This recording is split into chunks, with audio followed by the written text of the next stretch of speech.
Assalamualaikum warahmatullahi wabarakatuh. Perkenalkan, nama saya Nailul Muna dari kelas 10-9 nomor absen 22. Di sini saya akan menceritakan bagaimana meneladani peran ulama penyebaran ajaran Islam di Indonesia. Yaitu, yang pertama ada masuknya agama Islam di Indonesia, perkembangan kesultanan di Indonesia, tokoh penyebar ajaran Islam di Indonesia, dan yang terakhir yaitu keteladanan para ulama penyebar ajaran Islam. Masuknya agama Islam di Indonesia menurut Gujarat oleh Profesor Dr. Son Hurgans. Son Hurgans berkeyakinan bahwa tidak mungkin Islam masuk ke Indonesia langsung berasal dari Arab tanpa melalui ajaran tasawuf yang berkembang di Gujarat atau India pada abad ke-13 Masehi. Teori ini tidak menjelaskan secara rinci antara masuk dan berkembangnya Islam di wilayah ini. Tidak ada penjelasan mengenai mazhab yang berkembang di Samudra Pasai. Yang kedua, teori Makkah oleh Profesor Dr. Buya Hamka.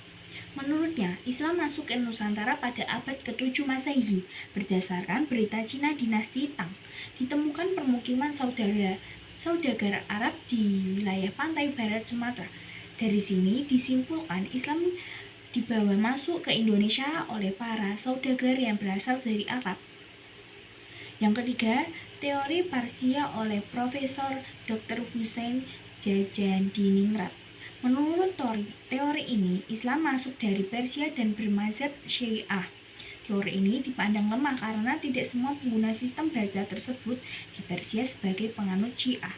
Pada saat ini, Baghdad sebagai ibu kota kekhalifahan Bani Abbasiyah yang mayoritas khalifahnya merupakan penganut Ahlu Sunnah wal Jamaah. Adanya fakta bahwa mayoritas Muslim Jawa Barat bermazhab Syafi'i sekaligus berpaham ahli Sunnah wal Jamaah bukan mengikut Syiah. Yang selanjutnya, teori Cina oleh Profesor Dr. Slamet Muljana. Sultan Demak merupakan keturunan Cina. Penulisan sejarah yang berkaitan dengan penulisan nama tempat dan nama orang yang bukan dari luar Cina juga ditulis menurut bahasa Cina. Nama Raja Mahapahit yang dicinakan dalam kronik Klenteng Sampokong Semarang, sehingga Slamet Muljana beranggapan bahwa agama Islam masuk ke Indonesia dari Cina. Yang selanjutnya, teori maritim oleh N.A. Baloch. Walaupun di Mekah dan Madinah terjadi perang selama kurun waktu 10 tahun, namun tidak memutuskan jalur perdagangan laut yang sudah menjadi tradisi sejak lama. Melalui jalur ini, yakni pada abad ke-7 Masehi, agama Islam dikenalkan sepanjang jalur niaga di pantai-pantai tempat persinggahannya. Proses pengenalan berlangsung selama kurang lebih waktu abad ke-1 sampai ke-5 Hijriah atau 7-12 Masehi. Saudagar pribumi berperan penting dalam proses pengembangan agama Islam di pedalaman. Yang selanjutnya, proses penyebaran Islam di Indonesia dimulai abad ke-7 Masehi, kemudian pada abad ke-8 dan ke-9 mulai berkembang meskipun belum membentuk suatu pemerintahan berupa kerajaan. Bukti yang menyatakan bahwa Islam telah masuk ke Indonesia pada abad ke-7 Masehi dalam sebagai berikut. Yang pertama, abad ke-7 Masehi di Malaka terdapat kampung Islam disebut Sriwijaya dengan nama Zayabad atau Zabai. Yang kedua, abad ke-11 ditemukan batu nisan Fatimah bin Maimun di lereng desa Pesucian, Jawa Timur, dituliskan dengan angka tahun 1802 Masehi. Yang ketiga, abad ke-13 Masehi ditemukan batu nisan Sultan Malik Al-Saleh, Raja Samudra Pasai yang pertama masuk di Islam. Yang terakhir, Ibnu Battuta pada 1245 sampai 1346 menyatakan Samudra Pasai menganut paham mazhab Syafi'i, menunjukkan bahwa Islam sudah berkembang di Samudra Pasai. Nah, selanjutnya, perkembangan Kesultanan di Indonesia. Setelah Setelah masuknya Islam, agama ini berkembang pesat dan membentuk kesultanan-kesultanan kuat seperti Samudra Pasai. Banyak raja-raja Hindu memeluk Islam dan mempertahankan kekuasaan dan menyatukan rakyat. Setelah kerajaan berubah menjadi kesultanan dan istilah raja berubah menjadi sultan, pada abad ke-15 merupakan periode perkembangan Islam di Indonesia, bukan periode masuknya Islam. Dibuktikan dengan berdirinya Kesultanan Demak dan kiprah Wali Songo.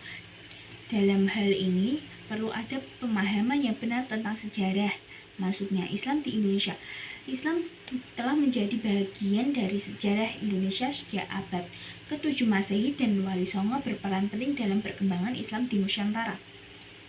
Faktor-faktor yang mempengaruhi perkembangan Islam di Indonesia. Yang pertama, politik negara, yaitu runtuhnya kerajaan-kerajaan besar seperti Hindu, Buddha di India dan munculnya kerajaan Islam di luar negeri.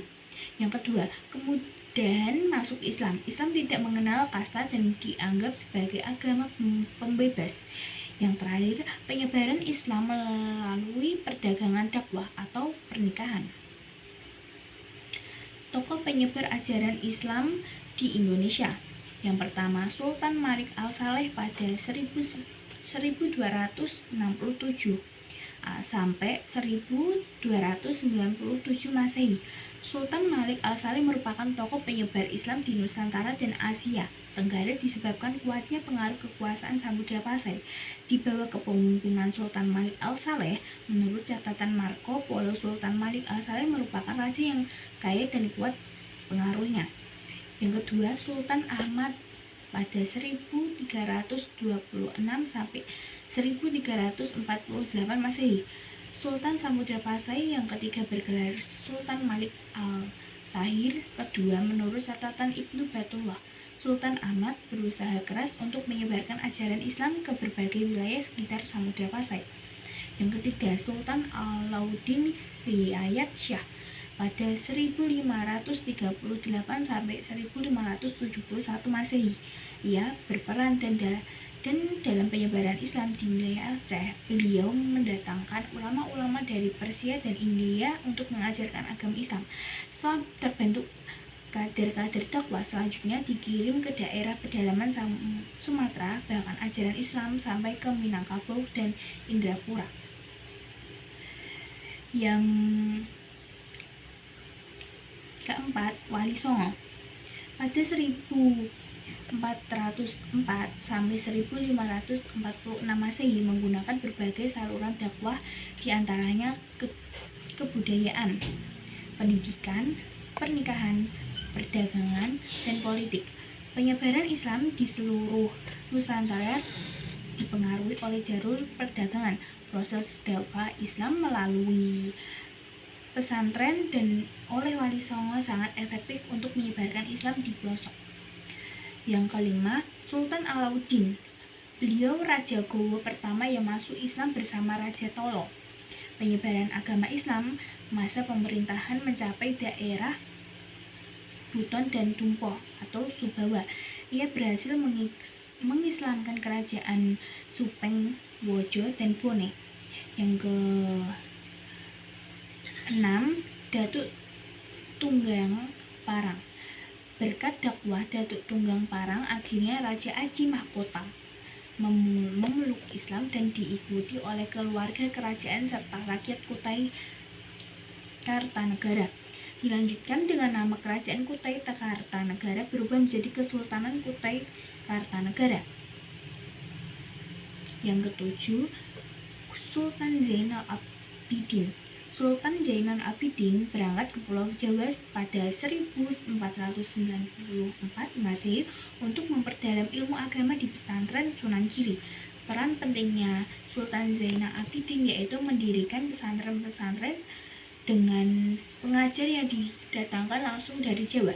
Dia juga mendirikan Jolebe atau Botato Akhirat yang bertugas membantu Sultan dalam mengawasi pelaksanaan syariat Islam di Kesultanan Ternate. Ada juga ulama Indonesia bermukim di Makkah, yaitu Syekh Imal Al-Munangkabawi dan Syekh Ahmad Khatib Sambas. Keduanya memiliki jasa besar terhadap penyebaran Islam di Nusantara melalui para muridnya. Murid-murid tersebut berasal dari Banten, Nawawi, Abdul Karim, Marzuki, Ismail, Arsyad bin As'ad, Arsyad bin Alwan, dan lainnya.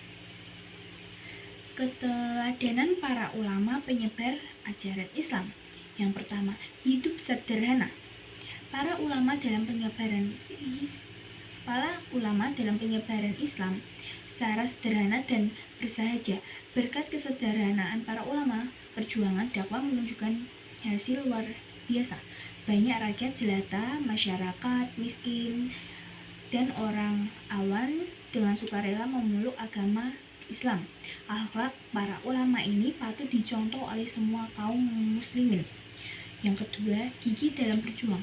Para ulama penyebar Islam di Indonesia telah menunjukkan sikap bersemangat, pantang menyerah, gigih, dan memperjuangkan ajaran Islam. Kegigihan dalam berjuang harus diikuti dengan sifat optimis dan tawakal kepada Allah.